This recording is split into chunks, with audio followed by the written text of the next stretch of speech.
What's up, everybody? It's Dr. Bob. I got a great story for you that I just heard.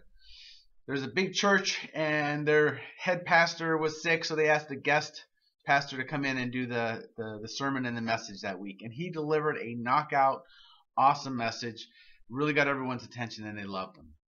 About a year later, they were in that same scenario, and they remembered and wanted to ask him to come back.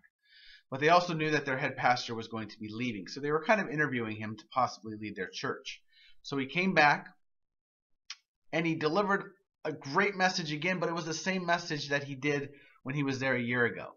You know, the head pastors kind of thought, well, it's kind of odd that he did the exact same message, but it was still great and powerful, and I still think he'd be great for our church.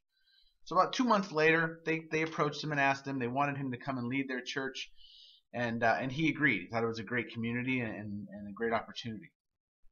So on his very first sermon as the head pastor to the church, you guessed it, he delivered the exact same message for the third time. So afterwards, they approached him and said, "God, it was still a great message.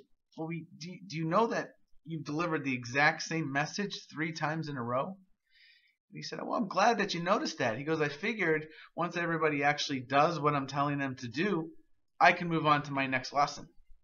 So for those of you that know me and get me, you can understand why I would be telling this story and delivering this message. So I hope it hits home, and if you have any questions, let me know. See you on the flip side.